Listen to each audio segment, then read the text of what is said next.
श्री भाष्यकार भगवान श्री रामानुजाचार्य स्वामी जी महाराज की। विश्ववंद्य जगदाचार्य श्रीमद विश्वक्सेनाचार्य अस्मदाचार्य पूज्य गुरुदेव श्री तिरंडी स्वामी जी महाराज की। पावन धाम की, पावन ठाव की, पावन स्थल की, पावन महामहोत्सव की, पावन महामहोत्सव की।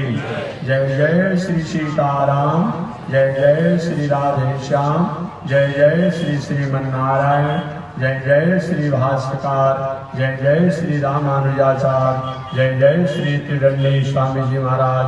हरि ओम। शांति ही शांति ही शांति।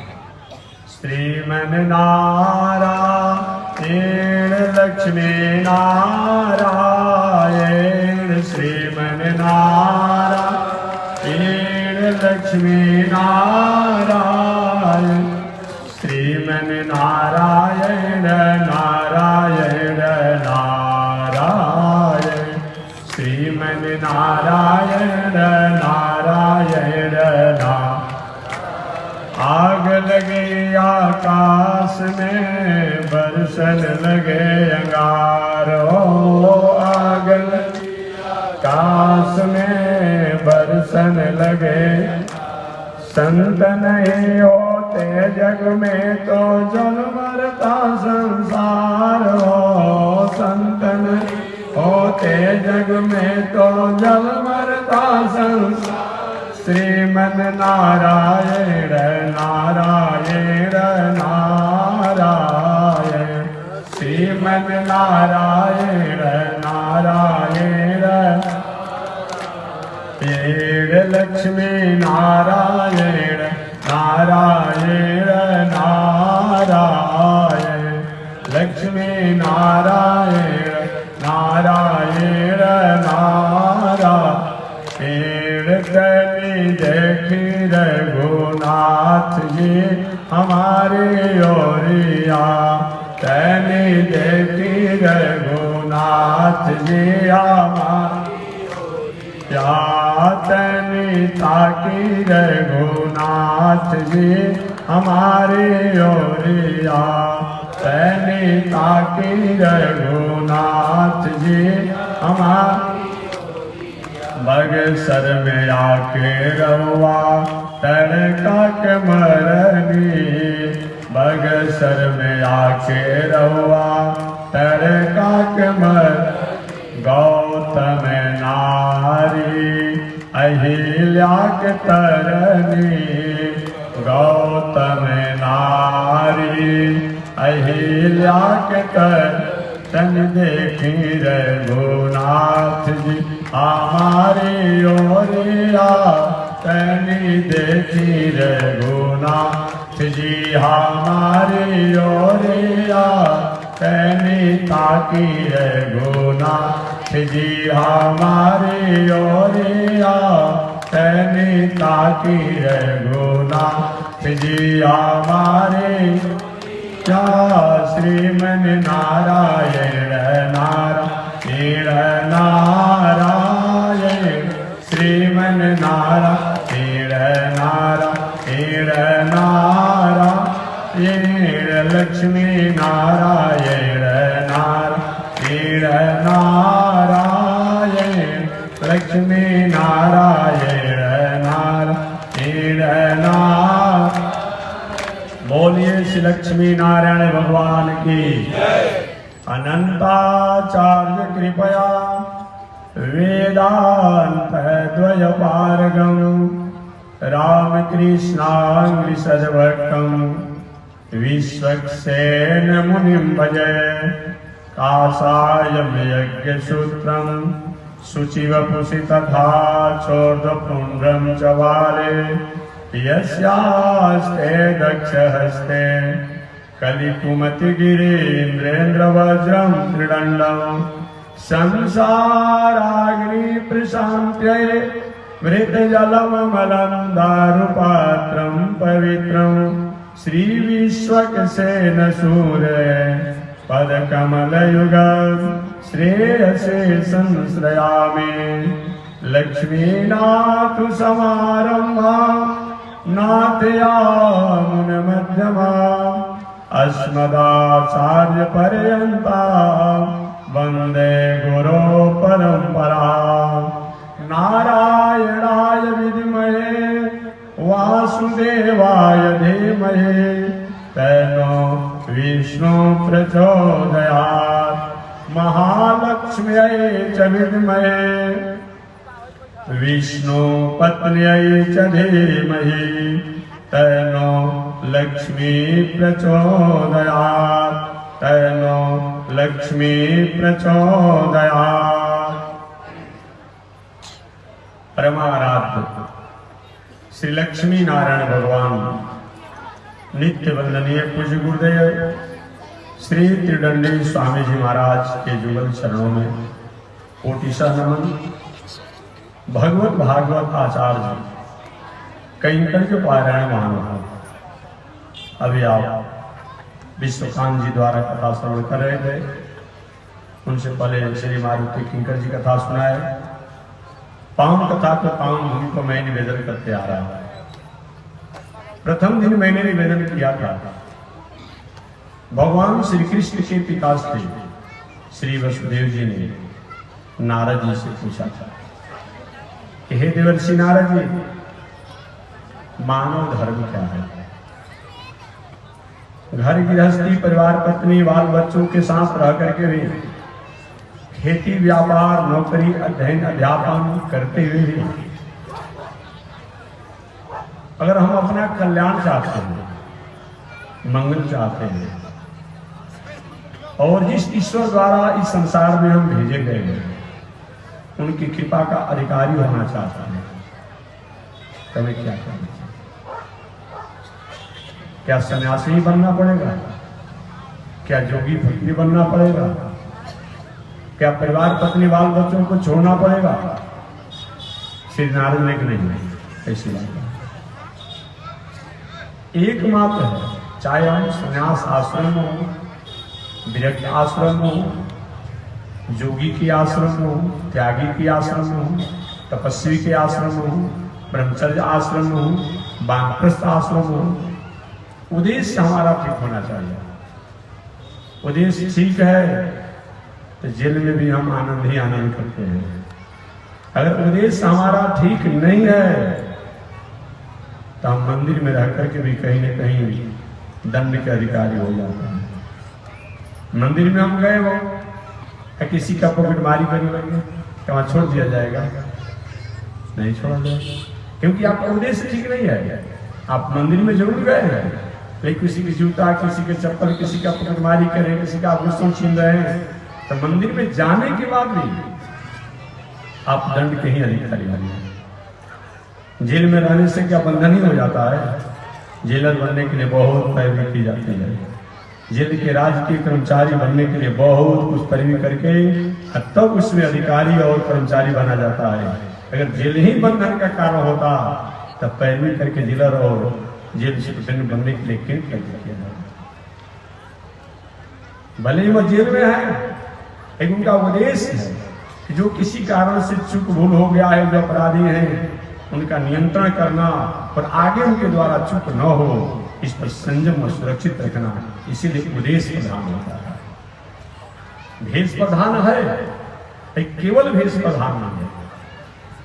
गाड़ी पर जिलाधिकारी लिखा हो, न्यायाधीश लिखा हुआ हो और अपराधी कहीं उस गाड़ी पर हो तो क्या बोर्ड देकर छोड़ दिया जाएगा? नहीं छोड़ा जाएगा। बोर्ड तो लगा दिया है जिलाधिकारी का, लेकिन उसमें अपराधी है, कब जो छोड़ा जाएगा? कहीं न्यायाधीश पैदल ही जा रहे हों तो क्या उनके द्वारा कोई दस्तखत किया जाएगा तो अमान्य हो जाएगा? नहीं अमान्य। पैदल चले तब, गाड़ी में चले तब, ऑफिस में रहे तब, चौराहे पर बैठ कर कुर्सी लेकर के और उनका जो अधिकार बनता है वह उनका अधिकार रहेगा।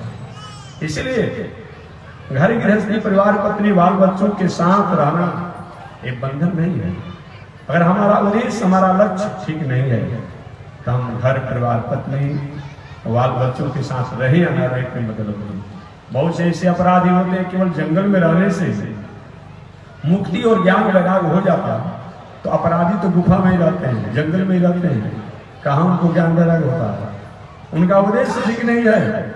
इसलिए चाहे घर में रहें या जंगल में रहें, चाहे परिवार पत्नी के साथ रहें या उनसे अलग रहें, हमारा उद्देश्य और लक्ष्य अगर ठीक है तो हर कर्म ही हमारी साधना है, हर व्यवहार ही हमारा उपासना है और वाणी ही हमारी साधना है। हमारा उद्देश्य ठीक नहीं है। बुरी आदत सुधार लो, बस हो गया भजन, मन की तरंग मार लो, बस हो गया। यही भजन है। श्री वसुदेव जी को बहुत अच्छा लगा, नारद जी कह उठती, वसुदेव जी को बहुत अच्छा लगा कि गुरु जी आपने बहुत अच्छी बात बताई। ये भावना कैसे आएगी? भावना नहीं आ पाती है। देखिए एक बात मैं और निवेदन करूंगा, आप तीर्थ यात्रा जरूर कीजिए, लेकिन समय समय से 100 यात्रा कीजिए। तीर्थ यात्रा करने से हमें सुकृत तो होते हैं, हमें पुण्य तो होते हैं, परंतु 100 यात्रा करने से हमें ज्ञान प्राप्त होता है कि दुनिया और दुनिया की वस्तु व्यवस्था केवल मैं ही और मेरा ज्ञान है। ये चलती गाड़ी दुनिया है, टिकट ले हम भी बैठे हैं, संभल कर चलना रे भाई, पराये संग धोखा है। हरि भजले हरि भजले हरि भजने का मौका। ये संसार चलती गाड़ी है, उसमें हम भी यात्रा कर रहे हैं, होगा, इससे कोई अलग नहीं हो सकता है। इसलिए तीर्थ यात्रा तो जरूर होना चाहिए, लेकिन 100 यात्रा भी होना चाहिए। तो ऐसा प्रेमी जन कोई शरीर छोड़ दे तो 2 4 10 के पीछे पीछे चलते ज्ञान होता है। आपने गौतम बुद्ध जी का नाम सुना होगा। आज तो उनके नाम पर एक पंथी चला दिया लोगों ने। अरे भाई, गौतम बुद्ध ने अलग से कोई पंथ नहीं चलाया, गौतम बुद्ध ने अलग से कोई धर्म नहीं चलाया, कोई पंथ नहीं चलाया, कोई मार्ग नहीं चलाया। वो तो वैदिक परंपरा के 2-4 आर्टिकल थे, उनको अपने जीवन के आचरण में, सभी शास्त्रों को हम ही अपने जीवन में उतार लेंगे, ऐसी कोई बात नहीं है। अल्पस्य काल बहुवस्य विघ्ना, अल्प काल है, बहुत से विघ्न हैं। अनेकों मुनियों के अनेक प्रमाण हैं। अभी देखेंगे, आप देवी भागवत पढ़िए, दुर्गा सप्तशती पढ़िए, होता है कि काली से दुर्गा से कोई बड़ा है ही नहीं, शक्ति से कोई है ही नहीं बड़ा, भगवती से कोई बड़ा है ही नहीं। कहीं शिव पुराण पढ़िए तो होता है कि शंकर जी से कोई बड़ा है ही नहीं। और भी अलग अलग पुराणों को पढ़िए, ब्रह्मा से कोई बड़ा नहीं है, कहीं सूर्य से कोई बड़ा नहीं है। कभी कभी भ्रमित हो जाते हैं कि आखिर किसको माने। एक बार मैं ट्रेन की यात्रा कर रहा था, होंगे कोई महोदय, अब आपस में चर्चा कर रहे थे कि सनातन धर्म में, हिंदू धर्म में इतने देवता हैं, इतने देवता हैं, किसको पूजा किया गया है। बाकी अपनी बातों को कह रहे थे, इस्लाम दर्शन हो, बौद्ध दर्शन हो, जैन दर्शन हो, ईसाई दर्शन हो, सिख दर्शन हो, यहूदी दर्शन हो, पारसी दर्शन हो, एबीसी, इसमें सीमित देवता। तो आपस में चर्चा कर रहे थे, मैं भी बगल में था, तो मैंने कहा कि यही तो हमारी प्राचीनता का सूचक है। अरे भाई, आप 2 4 10 वर्ष हुए कि तब देवता कितना होना। हमारी वैदिक परंपरा 50,000 करोड़ वर्ष पुरानी है। तो जब जब भक्तों की जैसे कृपा करने के लिए भगवान की आवश्यकता पड़ती है, जब जब भक्त लोग जैसा प्रार्थना करते हैं, उनके लिए वैसा ईश्वर और देवता को आना पड़ता है। इसमें कौन आश्चर्य की बात है? कौन आश्चर्य की बात है? इस्लाम दर्शन को आए 1500 वर्ष हुआ, तो कितना आपके देवता होंगे? ईसाई दर्शन को आए 2025 वर्ष हो रहा है, सब लोग जान रहे हैं। किसी पर हमें ऑब्जेक्शन नहीं है, नो ऑब्जेक्शन नो कमेंट, किसी पर कोई ऑब्जेक्शन नहीं, किसी पर कोई कमेंट भी नहीं है। लेकिन मैं बात निवेदन कर रहा हूं, इस्लाम दर्शन मोहम्मद साहब जी को आए संसार में 1500 वर्ष से कुछ कम ही हो रहा है, थोड़ा सा। ईसा साहब भी संसार में आए 2025 वर्ष, आए होंगे, 2-4 वर्ष के हुए होंगे, तब तो उनको ज्ञान हुआ होगा कि समाज के लिए कैसा संदेश देना चाहिए, चाहे मोहम्मद साहब जी हो चाहे ईसा साहब। गौतम बुद्ध जी, इनकी कथा ही भी सुना। गौतम बुद्ध जी भी आए,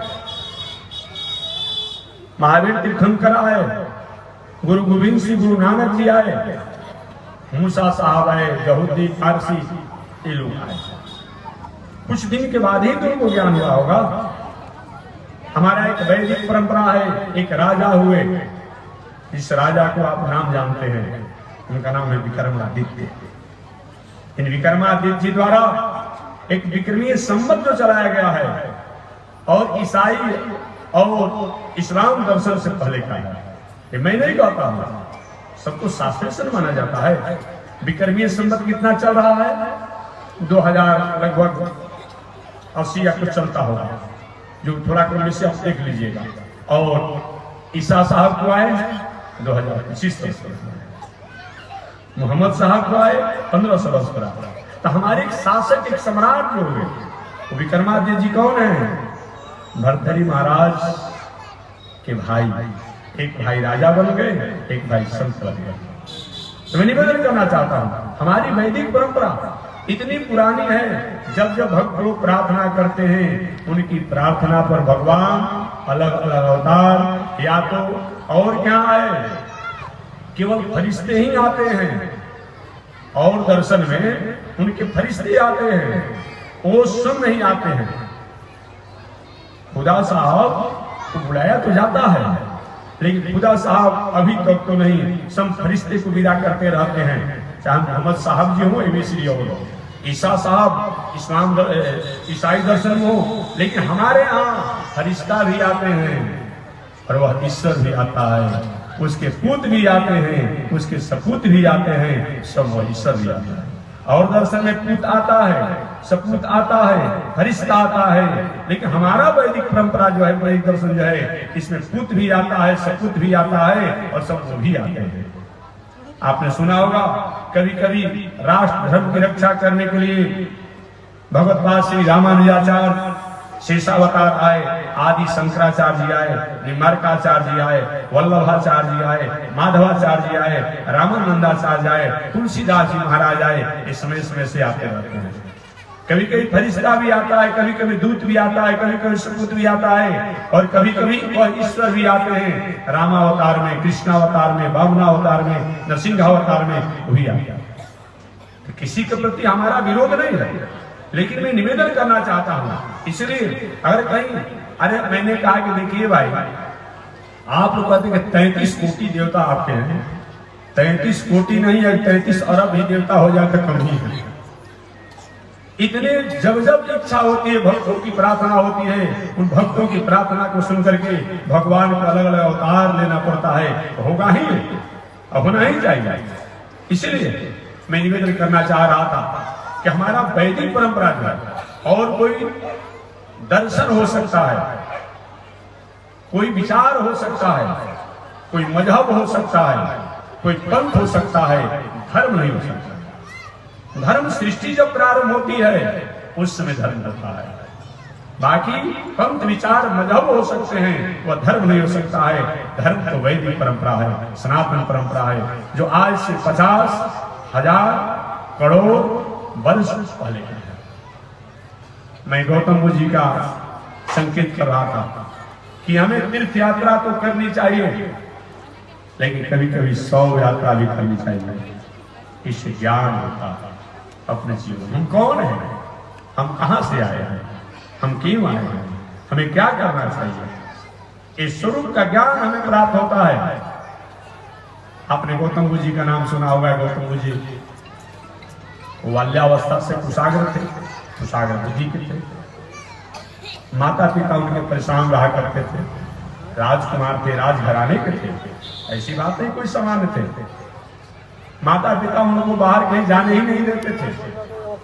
कुछ बड़े हुए गौतम बुद्ध, बड़े होने के बाद हुआ कि भाई का विवाह कर दिया जाए। विवाह करने के बाद हो सकता है पत्नी की मर्यादा में स्वीकार कर ले। गौतम बुद्ध जी का विवाह कर दिया गया यशोधरा के साथ। एक पुत्र भी हो गए राहुल। गौतम बुद्ध के पिताजी विचार किए क्या हो, विवाह हो गया, पुत्र हो गया, इस मालूम पड़ता पत्नी के प्रति स्नेह है, पत्नी के प्रति स्नेह है। देखिए यात्री वही श्रेष्ठ है जो यात्रा तो करे, चाहे बस की यात्रा करे, ट्रेन की यात्रा करे, लेकिन अपने मुकाम और अपने गंतव्य को हमेशा याद रखे। स्टेशन छूट मत जाए, स्टेशन आगे बढ़ मत जाए, ये हमेशा ठीक। उन्होंने विवाह तो कर लिया, पुत्र को जन्म भी दे दिया, लेकिन हमेशा अपने स्वरूप को पहचानने में लगे रहते थे गौतम। एक दिन के पिताजी मंत्रियों की जिम्मा राजपाट की व्यवस्था सौंप करके कहीं निकल गए। गौतम बुद्ध जी ने अपने मंत्रियों से कहा, मंत्री जी, ये जिस प्रकोटा में हम रहते हैं, क्या इतना ही प्रकोटा में दुनिया है कि दुनिया और भी कुछ आगे होती है? मंत्री नहीं राजकुमार, ये तो आपका राजमहल का प्रसाद है, इसका एक प्रकोटा है। दुनिया बहुत लंबी होती है, संसार बहुत लंबा होता है। महाराज तो संसार दुनिया को हम बता दीजिए, दिखा देंगे। मंत्री साहब ने क्या किया, उनको रथ पर बैठा करके और राजमहल से बाहर प्रथम बार निकले। विवाह शादी हो गया, पुत्र हो गया था, बाहर निकले। जाते जाते कुछ ही आगे बढ़े। आगे बढ़ने के बाद उन्होंने देखा एक घटना, चिलचिलाती धूप है। एक श्रीमान जी अपने पत्नी को छाता उड़ा करके और जा रहे थे। एक मंत्री जी, क्या घटना? राजकुमार, श्रीमान जी का विवाह हुआ है, अपने पसीना से परेशान है, गर्मी से परेशान है, लेकिन पत्नी नाराज न हो जाए उसको छाता उड़ाए हुए हैं, भले आप नहीं करते हैं। अच्छा, ये दुनिया में भी करना पड़ता है, ऐसा करना पड़ता है। आगे बढ़े, आगे बढ़े, कुछ ही आगे बढ़े होंगे, देखे कि एक बुढ़िया मैया थी और बुढ़िया मैया बार बार सांस लेती, खांसी से परेशान थी। अरे मंत्री जी, क्या हुआ? रुग्णावस्था को प्राप्त कर गई है, इसको बार बार खांसी आ रहा है, अब यह जाने की तैयारी है। अच्छा, ऐसा होता है। एक व्यक्ति को देखे कि डंडा लेकर झुक कर जा रहा। अरे मंत्री जी, ऐसा क्यों हो? यही जीवन की सही में दिनचर्या है। जाते जाते आगे बढ़े, देखे कि एक बालक पलने में झूल रहा है, खटमल काट रहे हैं, मच्छर काट रहे हैं, माछी काट रहे हैं। मंत्री, बालक क्यों रो रहा है? इसके माता जी किसी कार्य में गई है, ये बालक रोने के अलावा दूसरा कोई उपाय नहीं है, रो रहा है। अच्छा, ऐसे होता है। आगे बढ़े तो देखे कि 4 लोग कंधे पर लेकर के राम नाम सत्य है, राम नाम सत्य है, राम नाम सत्य है। अरे मंत्री जी, ये क्या कर रहे हैं, कहाँ जा रहे हैं? कि यही अंतिम यात्रा है और यात्रा को स्थगित किया जा सकता है। आपका वीजा पासपोर्ट बना हो विदेश का, उसको कैंसिल किया जाता है और कैंसिल होता है प्रकृति की प्रक्रिया के अनुसार। लेकिन इस यात्रा को चाहे कुछ भी हो, यह कैंसिल नहीं होता है। रहना नहीं देश वीराना है, कल ही मैंने कहा, रहना नहीं देश वीराना है। यह संसार कागज की पुड़िया, पानी पड़े गल जाना है, रहना नहीं देश वीराना। यह संसार कांटों की झाड़ी, उलझ उलझ मर जाना है, रहना नहीं देश वीराना। यही सच्ची यात्रा है। अच्छा, क्या मरना पड़ता है? हाँ, मरना पड़ता है। वही गौतम बुद्ध राज में आए और एक दिन अपने पत्नी और पुत्र सबको छोड़ करके जंगल की राह पकड़ ली। जो यशोधरा ने कहा भी है, जब चले गए तो यशोधरा ने कहा था अपने सखियों से, सखी वे मुझसे कहकर जाते, पर चोरी चोरी गए, यही बड़ा व्याज्ञा, सखी वे मुझसे कहकर। यशोधरा कहती है, मेरे पति गए, वो भी एक संग्राम क्षेत्र है, इन संग्राम का एक समय नियत होता है, लेकिन साधना का संग्राम जो होता है वो जब तक श्वास और प्राण होता है तब तक साधना होती है। अन्यथा कहीं न कहीं भटकाव में, बहुत से आपने देखा होगा, लोग बहुत ऊंचाई पर पहुंच करके भी भटकाव में चले जाते हैं। अतः एक ऐसी साधना है, एक ऐसी युद्ध है जो जीवन के अंतिम क्षण तक इस युद्ध में संयम और हमेशा लड़ना पड़ता है। काम, क्रोध, लोभ, मत्सर हमेशा संयम रहना पड़ता है, कब हमारे पर प्रभावी हो जाए। इसलिए ये यात्रा में हमेशा संयम होना चाहिए। तो मैं पर यशोधरा कहती है पर चोरी चोरी गए, लेकिन बिना मुंह से कह कर गए, और कह कर गए होते तो मैं उनकी पत्नी होने के कारण उनको राज तिलक लगा करके महाराज जाइए अब साधना कीजिए, लेकिन पर चोरी चोरी गए यही बड़ा व्याघात, सखी वे मुझसे कह कर जाते, लेकिन बिना कहे मुझसे चले गए, यही मेरे मन में खींच कर मैं निवेदन करना चाहता हूँ कि ऐसी हमारी आप समय से तीर्थ यात्रा करिए, लेकिन शव यात्रा निश्चित रूप में करिए। काश गौतम बुद्ध जी अगर शव यात्रा की घटना नहीं देखे होते, ऐसे उनके जीवन में इस तरह का ज्ञान वैराग और घर त्यागने की स्थिति नहीं है। अतः नीतिकारों शास्त्रकारों ने कहा है धनानि भूमो पशवस्य गोष्ठे, धनानि भूमो पशवस्य गोष्ठे, नारी द्वारे जना श्मशाने। धनानि भूमो, ये धन संपत्ति जो है यही रह जाती है, किसी के साथ नहीं जाती है। ऐसा नहीं होगा कि बाबा जी अगर मर जाए या बाबा मर जाए तो नाती क्या करेगा, 1 लाख करके हाथ में धरा देगा, बाबा रास्ता में पॉकेट खर्चा काम किया। ऐसा किसी के साथ हुआ है? नहीं हुआ है। एक परिवार के लोग अगर सबसे प्रथम शत्रु हैं तो परिवार के लोग हैं। अगर कहीं किसी का नाम नहीं आपने नहीं किया है, अब बिना नाम नहीं किए अगर चले जाएं तो क्या लोग करते हैं, सबसे पहले संस्कार बाद में होगा, लाश बाद में जलाया जाएगा, उस मुर्दा को हाथ पकड़ करके कागज पर दस्तखत करा कर रख लेते हैं। ऐसा आपने कभी सुना है क्या कि 2-4 लाख से किसी को कोई हाथ दे दे कि रास्ता में काम करेगा? ऐसा तो नहीं सुना गया है। धनानि भूमो, धन संपत्ति यही रह जाती है, ये हमारे साथ जाती नहीं।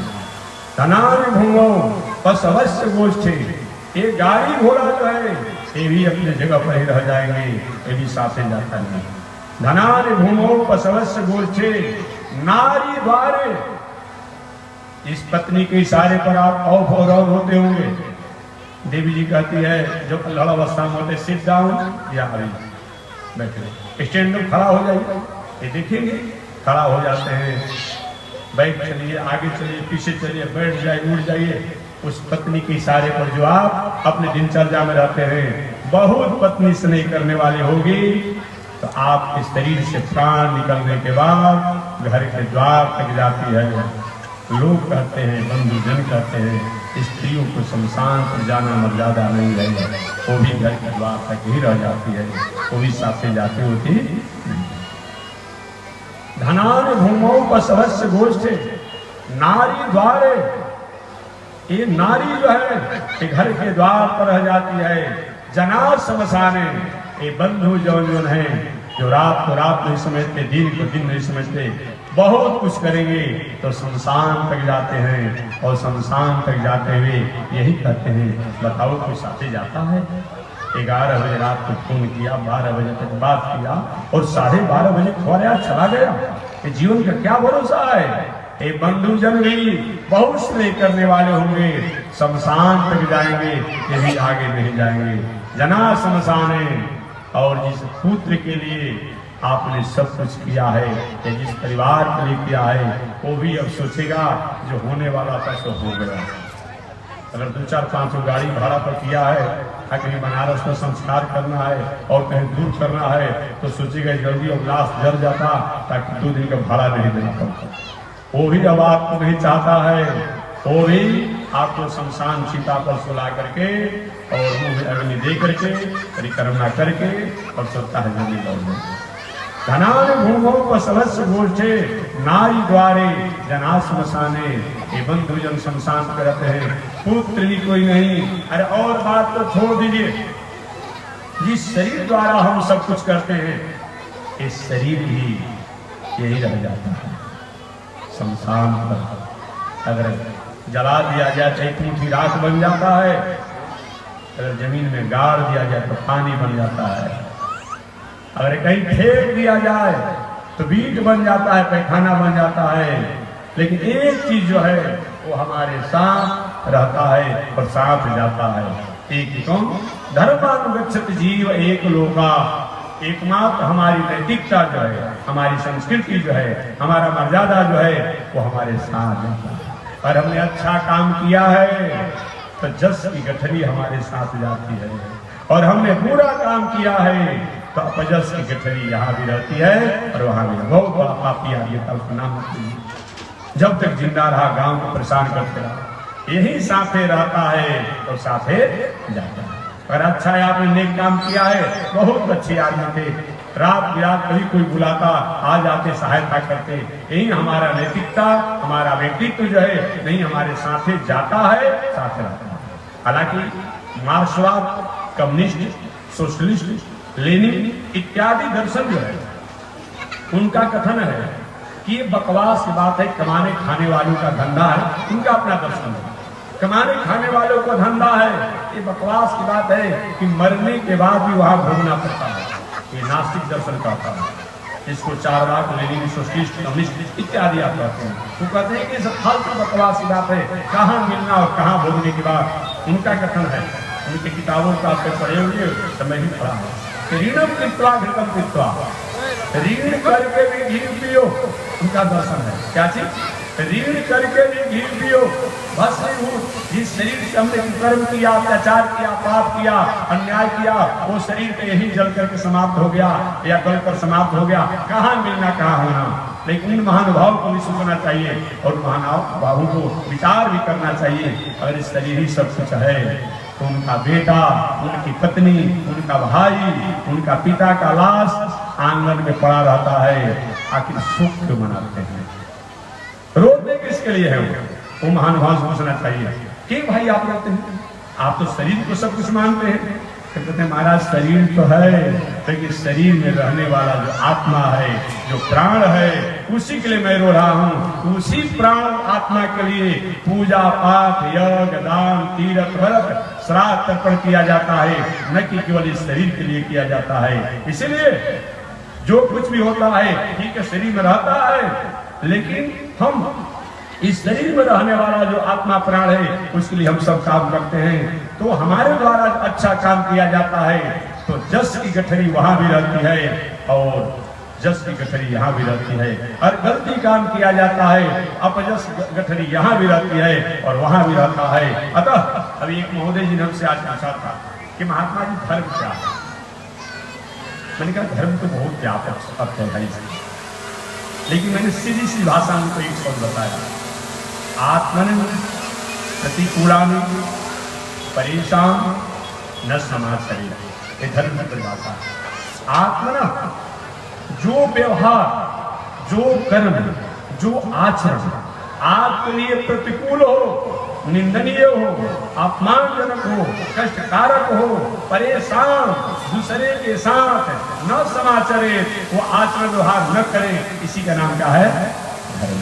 जैसे रास्ते में आप जा रहे हैं, अचानक कहीं आपको ठेस लग गया, या आपका नाती है चंचल स्वभाव का है, ठेस लग गया उसको पत्थर के किसी टुकड़े से और उंगली का कट गया, खून गिर रहा है और खून गिर रहा है, वो कष्ट में है, रो रहा है, उतना ही कष्ट में आप हैं कि कितना आपको कष्ट होता है।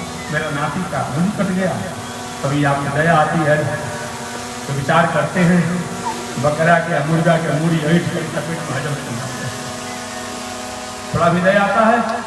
थोड़ा सा आपका नाती का बेटा का उंगली कट गया, आप आह करते हैं, चीख करते हैं, हम जीवों को आप डाल देते हैं। कुछ लोग कहता है कि जीवो जीव से भोजन।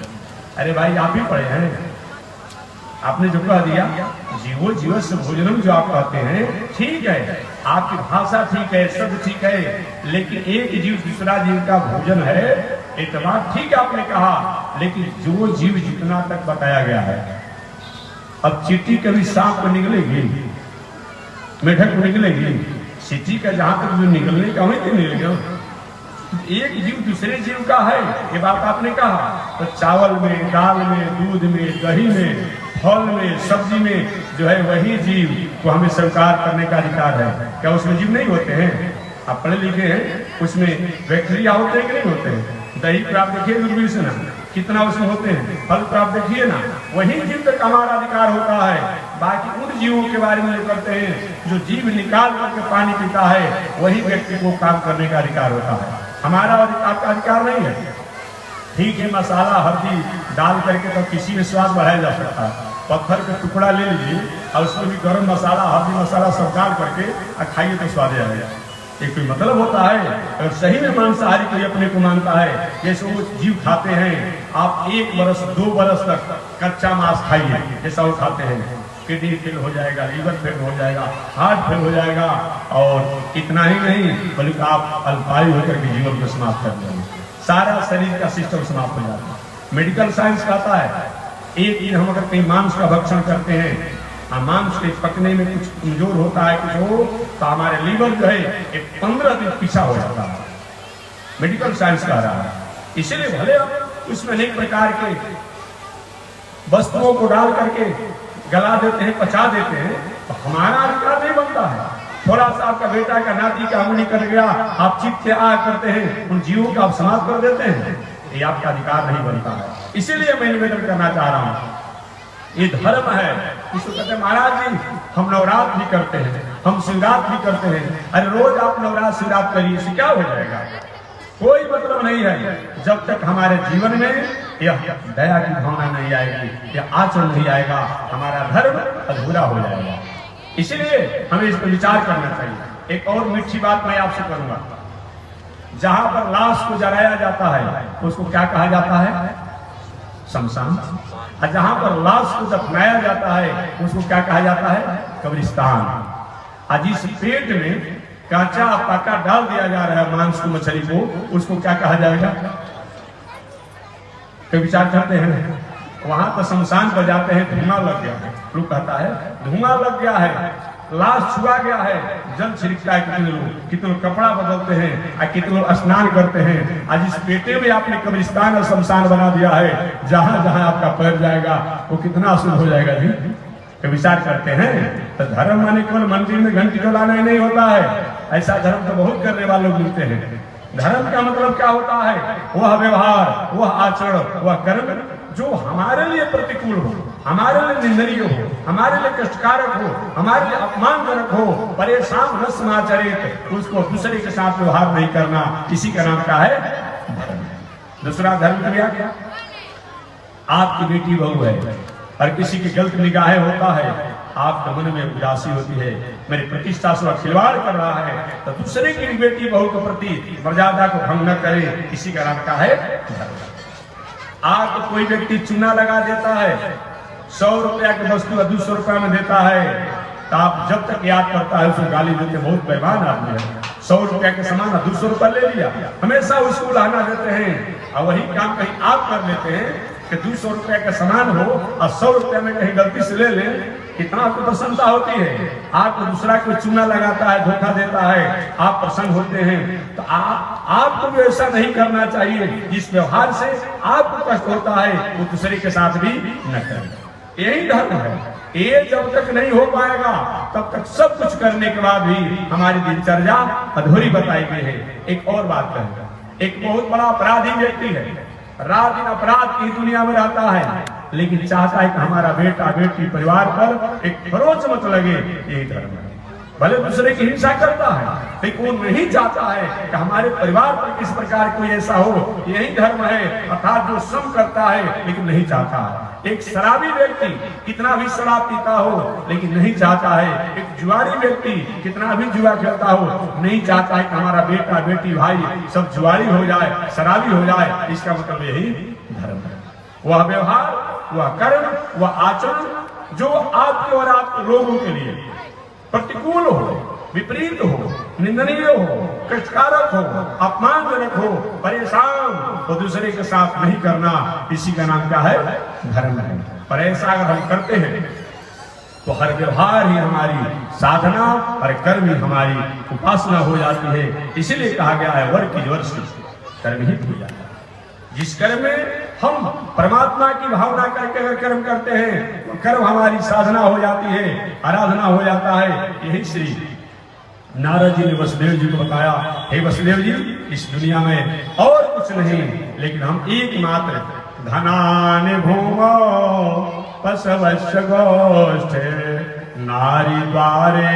इस संसार में धन ही रह जाएगी, गाड़ी घोड़ा ही रह जाएगी, परिवार यहीं रह जाएंगे, पत्नी यहीं रह जाएगी। एकमात्र हमारे साथ अगर कोई जाता है तो धर्मानुगच्छति जीवलोका, एकमात्र धर्म जो है वो हमारे साथ जाता है। एक हास्य पौराणिक कथा सुना करके वाणी को विराम दूंगा, क्योंकि आज बड़े बड़े हमारे भजन सम्राट जो राष्ट्रपति द्वारा सम्मानित जो सम्मान प्राप्त किए हैं, श्री राष्ट्रीय अंतर्राष्ट्रीय भोजपुरी भजन गायक भरत शर्मा व्यास जी भी आ चुके हैं, और श्री विष्णु ओझा जी जो भी भोजपुरी के लिए अपने बहुत बनाए हुए हैं वो भी आ चुके हैं। श्री विनय मिश्र जी भी आए हुए हैं और महानुभाव लोग भी आए हुए हैं। तो उनके द्वारा नियत समय से भजन संध्या में आप सम्मिलित होंगे। बस दो चार शब्दों कहकर व्यवहारिक उदाहरण देकर के और वाणी को देने में विराम जाऊंगा। जब तक हमारा आहार व्यवहार ठीक नहीं होगा हमारी सारी यात्रा अधूरी रहेगी, यही मैं कहूँगा। अगर हमारा आहार हमारा व्यवहार अगर ठीक नहीं है तो हमारी यात्रा जहां से हमने शुरू किया है और वहीं पर आकर वह यात्रा रुक जाएगी। एक व्यवहारिक उदाहरण, मथुरा में एक पंडा जी थे, अच्छे थे, उनकी दिनचर्याएं ठीक नहीं थी, लेकिन थोड़ी सी त्रुटि थी उनमें। भांग खाने के बहुत बड़े शौक थे।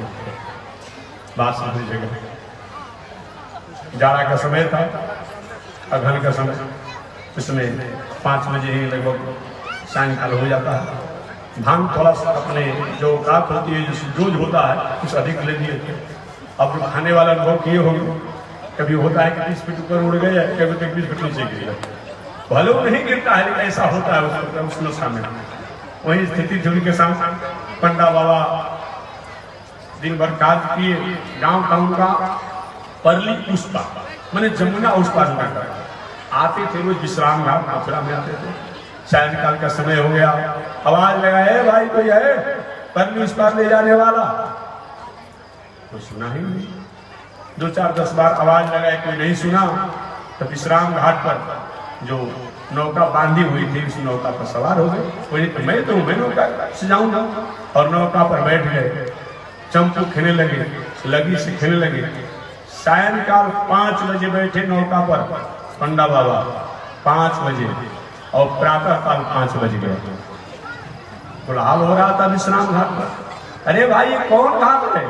तो उन्होंने कहा बाबा इस घाट का नाम तो विश्राम घाट था। विश्राम घाट?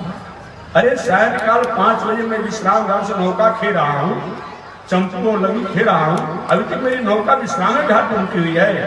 एक नटखट अच्छे आदमी के बाबा रात दिन की बात छोड़ दीजिए, पूरी जिंदगी आपकी बीत जाएगी, तभी आपकी नौका विश्राम घाट से आगे नहीं बढ़ेगी। क्यों नहीं बढ़ेगी? क्या मैं नौका नहीं खे रहा हूँ? क्या चंपू में नहीं चला रहा हूँ? क्या पतवार में नहीं खे रहा हूँ? क्या बाबा आप सब काम कर रहे हैं, लेकिन भांग के नशे में होने के कारण आपने नौका के रस्सी को खूंटी से नहीं खोला है, अतः नौका वहीं तो रुक जाएगा। एक केवल पंडा बाबा की कथा नहीं है, एक उदाहरण मैंने दे दिया। हमारी भी हाल वही है।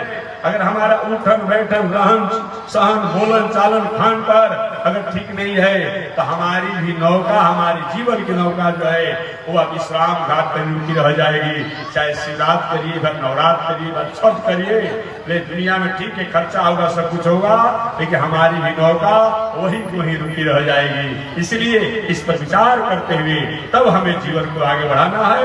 यही बातों को नारद जी ने श्री वसुदेव जी से कहा, जो मैंने अल्प समय में निवेदन किया। बस इसी के साथ वाणी विराम, आगे परमात्मा की जय। श्रीमन नारायण लक्ष्मी नारायण, श्रीमन नारायण लक्ष्मी नारायण, श्रीमन नारायण नारायण नारायण, श्रीमन नारायण नारायण नारायण। बोलिए श्री लक्ष्मी नारायण भगवान की। भाष्यकार भगवान श्री रामानुजाचार्य स्वामी जी महाराज की, विश्ववंद जगदाचार्य श्री त्रिदंडी स्वामी जी महाराज की। हरि ओम। शांति शांति शांति। आज कथा ज्ञान जगत का समापन,